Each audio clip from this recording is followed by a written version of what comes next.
Middle class লোকেরা ব্যাংকে টাকা রাখে আর ধনী ব্যক্তিরা অ্যাসেটে ইনভেস্ট করে। যারা জানে না তাদের বলছি, অ্যাসেট এমন জিনিস যেগুলো আমাদেরকে টাকা কামিয়ে দেয়। এর জন্য আমাদেরকে খুব কম খাটনি করতে হয় বা একবারই শুধুমাত্র খাটনি করতে হয়। ভিডিও শুরু করার আগে তোমাদেরকে আমি বলে দিই যে কিছু কান্ট্রিজে নেগেটিভ ইন্টারেস্ট রেট চলে। তোমরা যদি সেখানে টাকা সেভ করো তো সেখানে তারা তোমাদেরকে ইন্টারেস্ট না দিয়ে তোমাদের টাকা কেটে নেবে। ফর এক্সাম্পল সুইজারল্যান্ডে সেখানে ইন্টারেস্ট রেট হলো -0.75%, ডেনমার্কে 0.6%, জাপানে 0.1%, আরও অন্যান্য দেশে অনেক টাইপের। এরকম জিনিস ওদের কান্ট্রিতে তাই জন্য করে যাতে নর্মাল লোকেরা সেলফ ডিপেন্ডেন্ট হতে পারে আর সেভ করার জায়গায় এমন আইডিয়া খোঁজে যাতে তাদের কান্ট্রি গ্রো হোক। এনিওয়েজ, এই ভিডিও টপিকটা অন্য কিছু। তো আজকে আমরা কথা বলবো ওই 7 অ্যাসেটের যেটায় ধনী ব্যক্তিরা পয়সা ইনভেস্ট করে। সবচেয়ে প্রথমে আসে রিয়েল এস্টেট। এবার অনেকেরই মনে প্রশ্ন আসবে যে রিয়েল এস্টেটকে আমরা প্রথমে রেখেছি কেন। ফোর্বসের আর্টিকেল অনুযায়ী বেশিরভাগ ধনী ব্যক্তিরা রিয়েল এস্টেটেই তৈরি হয়। রিয়েল এস্টেটে লোকেরা দু ধরনের ইনভেস্টমেন্ট করে, যেখানে প্রথমে আসে ফ্লিপ, মানে মার্কেট প্রাইসের থেকে কম প্রাইসে প্রপার্টি কেনো আর কিছু বছর পর ল্যান্ড ইমপ্রুভ করে সেটাকে বেশি দামে বিক্রি করে দাও। এই কনটেক্সটে যদি তোমাদেরকে আমি এক্সাম্পল দিই, কোনো প্রপার্টির মধ্যে স্ক্র্যাপ ভর্তি আছে আর তার পাশেই নর্দমার পাইপ আছে, তাই জন্য সেই প্রপার্টিটাকে কেউ কিনতে চাইছে না। কিন্তু তারপর একটা খুব ইন্টেলিজেন্ট প্রপার্টি ডিলার আসে আর সেই প্রপার্টিটাকে খুব কম দামে কিনে নেয়। তারপরও আরও কিছু টাকা ইনভেস্ট করে সেই স্ক্র্যাপটাকে সরিয়ে দেয়, ল্যান্ডে বাউন্ডারি করে দেয় আর সেভারেজ পাইপটাকে অন্য কোথাও শিফট করে দেয়। তারপর কিছু বছর পর সেই ওই প্রপার্টিটাকে 3 থেকে 4 গুণ বেশি টাকায় বিক্রি করে দেয়। কিন্তু তাও এটা অত টাকা না, কারণ এটা ওয়ান টাইম পেমেন্ট, মানে ওই প্রপার্টি থেকে তোমরা শুধুমাত্র একবারই ফায়দা তুলেছো।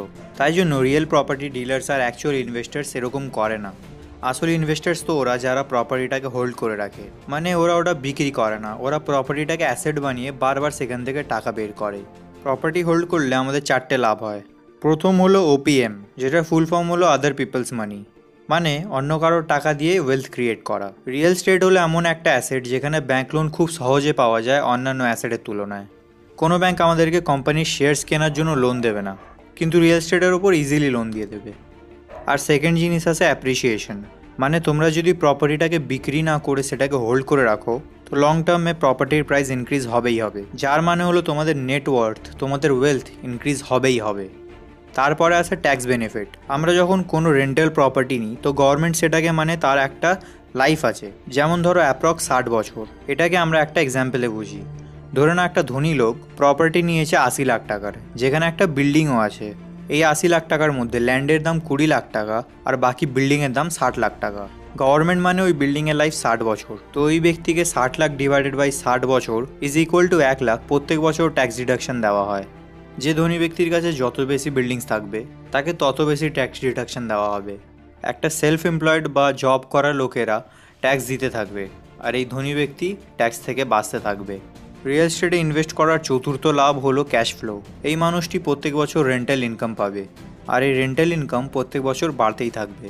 মানে ধনী ব্যক্তিরা প্রথমে প্রপার্টিতে লোন নেয় নিজের খুব কম টাকা ইনভেস্ট করে, তারপর ওই লোনের যতটা ইএমআই হলো তার থেকে বেশি টাকা তারা ভাড়া নেয়, যাতে তাদেরকে নিজের পকেট থেকে কোনো টাকা না দিতে হয়।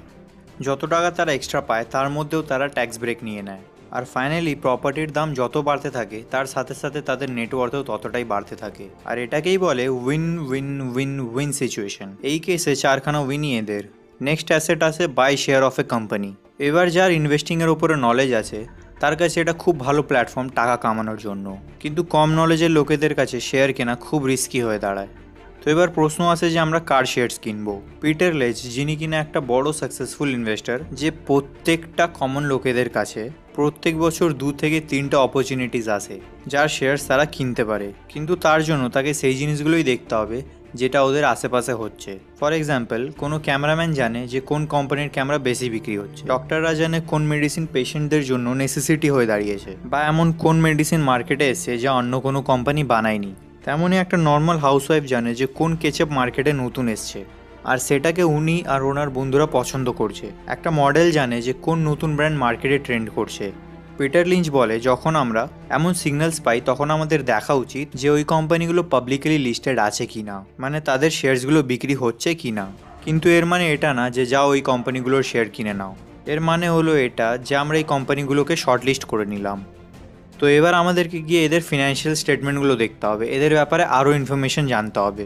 এরা বছরে কত টাকা রেভিনিউ জেনারেট করে, এরা কোনো জায়গা থেকে লোন নিয়েছে কি না, আরও এরকম আমরা অনেক অপরচুনিটিস খুঁজে পেতে পারি। পিটার লিচ বলে আনফর্চুনেটলি লোকেরা এটার অপোজিট করে। যেমন একটা ডক্টর মেডিসিনের জায়গায় অয়েল কোম্পানিতে ইনভেস্ট করতে শুরু করে দেয়, একটা অয়েল কোম্পানিতে কাজ করার লোকটা ফার্মাতে ইনভেস্ট করতে শুরু করে দেয়, আর সবার মনে হয় যে ম্যাজিক অন্য সাইডে হচ্ছে, আর যে ইন্ডাস্ট্রিকে আমরা বুঝতে পারি সেটার ওপর আমরা ধ্যানই দিই না। তাই জন্য বলে যে স্টক মার্কেট এমন একটা টুল যা ইমপেশেন্স লোকেদের কাছ থেকে টাকা নিয়ে পেশেন্সওয়ালা লোকেদের কাছে দিয়ে দেয়। নেক্সট অ্যাসেট আছে লাইসেন্সিং। এটা আপার মিডল ক্লাস লোকেদের কাছে অতটা কমন না, কিন্তু লাইসেন্সিং এমন একটা অ্যাসেট যেটার জন্য অনেক লোকেরা বারবার রিঅ্যাকারিং টাকা পায়, মানে প্যাসিভ ইনকাম। লাইসেন্সিংয়ের একটা এক্সাম্পল তো বিল গেটস নিজেই আছেন, যিনি আজ অব্দি মাইক্রোসফটের প্রত্যেকটা কপিতে টাকা নেয়, মানে যে কোনো কম্পিউটারে তো সফটওয়্যার মারা হবে তো সেখান থেকে তিনি কমিশন পাবেন। আমরা যদি একটা কমন লোকের কথা বলি তো স্টিফেন কি এমন একটা লোক যিনি খুব কমন আইডিয়াস বানিয়ে কোম্পানিকে বিক্রি করে আর অনেক বছর ধরে কমিশন নিতে থাকে। তিনি একটা সিম্পল মাইকেল জর্ডানের ওয়াল বল বানিয়েছিলেন, ওটার ডিজাইন একটা কোম্পানিকে বিক্রি করলেন, আর 10 বছর অবধি প্রত্যেক বছর তিনি 1 লাখ টাকা করে কোম্পানির কাছ থেকে পেতে থাকলেন, মানে ইন্ডিয়ান কারেন্সিতে 70 লাখ টাকা, যে ডিজাইনে তিনি শুধুমাত্র $20 থেকে $30 খরচা করেছিলেন। There you see it, James. Make sure you play the commercial here. Go ahead, play it. Go one-on-one with Michael Jordan right in your own room with Michael Jordan Wall Ball. Best looking backcourt I ever seen. Michael Jordan Wall Ball from Ohio Arts. এনার অন্য বড় hit ছিল twist and learn level. এটা just একটা normal বোতল যার main লেভেলের পেছনে আর একটা লেভেল থাকে। যখন এটাকে ঘোরানো হয় তো সেই প্রোডাক্ট রিলেটেড অনেক বেশি ডেটা এখানে দেখতে পাওয়া যায়। এই ডিজাইনের জন্য স্টিফেনকে প্রত্যেক 3 মাসে $2.5 লাখ দেওয়া হয়, মানে 1 বছরে $1 মিলিয়ন, 7 কোটি টাকা, আর ওটাও শুধুমাত্র একবার কাজ করার বিনিময়ে। জাস্ট ইম্যাজিন, কোম্পানি অন্য কারোর, কাস্টমার অন্য কারোর, আর কনসেপ্ট তোমার। নেক্সট অ্যাসেট যেখানে ধনী ব্যক্তিরা ইনভেস্ট করে সেটা হলো ইন্ডেক্স ফান্ডস। আমরা যদি ইন্ডিয়ার ইন্ডেক্স ফান্ডের কথা বলি তো সেটা হলো নিফটি 50। নিফটি 50 মানে হলো ইন্ডিয়ার টপ 50খানা কোম্পানি। মানে নিজের ওয়েলথকে ম্যাক্সিমাইজ করার জন্য ভারতের ধনী ব্যক্তিরা নিজের কিছু টাকা ইন্ডিয়ার টপ 50খানা কোম্পানিতে লাগিয়ে দেয় নিজের ওয়েলথকে ম্যাক্সিমাইজ করার জন্য। যখন মার্কেট পড়ে নিফটি 50তে ধনী লোকেরা আরও বেশি টাকা ইনভেস্ট করে দেয়, আর মিডল ক্লাস লোকেরা টাকা বের করে নেয়। তাতে এই টাকাগুলো রিডিস্ট্রিবিউট হয়ে যায়, মানে মিডল ক্লাস আর লোয়ার মিডল ক্লাস লোকেদের টাকা ধনী ব্যক্তিদের কাছে চলে যায়, আর এরা ধনী আরও ধনী হতে থাকে। নেক্সট আসে ডিজিটাল অ্যাসেটস।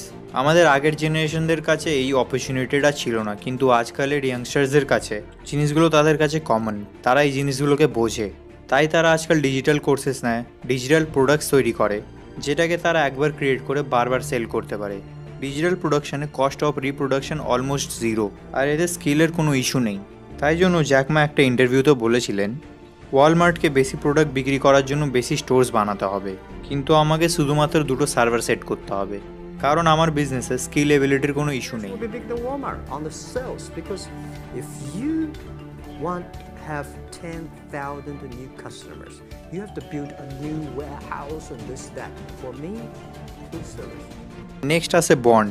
যারা জানে না তাদেরকে বলে দিই যে আমরা যখন কোনো কোম্পানিকে লোন দিই, কোম্পানি আমাদেরকে সার্টিফিকেটস দেয় কি ওরা কোনো একটা পার্টিকুলার ডেটে আমাদের টাকাগুলো ইন্টারেস্টের সাথে আমাদেরকে রিটার্ন করে দেবে, আর এই সার্টিফিকেটগুলোকে আমরা বন্ডস বলি। জেনারেলি বন্ডস শেয়ারের থেকে বেশি সিকিওর থাকে, আর এখানে আমরা ব্যাংকের থেকে বেশি ইন্টারেস্টে রিটার্ন পেয়ে যাই। গভর্নমেন্টও বন্ডস ইস্যু করে, যেটা বেশিরভাগ লোকেরা প্রেফার করে কারণ এটা বেশি সিকিওর থাকে। নেক্সট আসে বিজনেসেস। অবভিয়াসলি বিজনেসই এমন একটা জিনিস যা তোমাদেরকে অনেক কম টাইমে অনেক বেশি টাকা আর্ন করে দিতে পারে। ধনী ব্যক্তিদের কাছে বিজনেস করার মানে এটা না যে তারা বিজনেসের মধ্যে কাজ করতে চায়, তাদের কাছে বিজনেস হলো একটা অ্যাসেট যা তাদেরকে টাকা কামিয়ে এনে দেবে, যাতে ওদের অনেক কম কাজ করতে হয়। কিন্তু ইলন মাস্কের মতো লোকেরা আছে যারা বিজনেস করতে পছন্দ করে, তারা টাকার জন্য বিজনেস করে না। এনিওয়েজ, bizbuysell.com এটা একটা ওয়েবসাইট যেখানে আমরা বিজনেসেসগুলোকে কিনতে পারি। এখানে ইন্ডিয়ার অনেক কম বিজনেসেস আছে, কিন্তু এখান থেকে আমরা অনেক বিজনেস আইডিয়া শিখতে পারি কি এমন কোনো বিজনেস আমরা ইন্ডিয়াতে চালাতে পারি কি না। তারপর আমাদের কাছে যে flipper.com, যেখানে আমরা বিজনেস খুঁজতে পারি। যদি আমাদের মধ্যে এমন কেউ আছে যার কাছে অনেক অডিয়েন্স আছে বা মার্কেটিংয়ে ভালো আছে, তো তারা এই ওয়েবসাইটসগুলোর থেকে প্রোডাক্ট কিনে ওতে কিছু চেঞ্জেস করে নিজের অডিয়েন্সদেরকে প্রোডাক্ট বিক্রি করতে পারে, যেখানে তাদের প্রোডাক্ট ক্রিয়েশনের টাইমও বেঁচে যাবে। তো গাইজ, এই ভিডিওতে আমরা এমন 7খানা অ্যাসেট দেখলাম যেটা আপার মিডল ক্লাস আর ধনী ব্যক্তিরা প্রেফার করে, যেখান থেকে তারা কম টাইম স্পেন্ড করে বা একবার কষ্ট করে পুরো জীবন তার রেওয়ার্ড নিতে থাকতে পারে। তো গাইজ, এই ভিডিওটা এতটাই। তোমাদের যদি ভিডিও ভালো লেগে থাকে তো গাইজ প্লিজ একটা লাইক করো। যদি তোমরা এরকম আরও ভিডিও পেতে চাও তো চ্যানেল সাবস্ক্রাইব করে বেল আইকনে ক্লিক করে দাও। তোমরা আমার চ্যানেলে আগের ভিডিওগুলোও চেক করতে পারো যদি তোমাদের ভালো লাগে। তো thank you guys, bye by.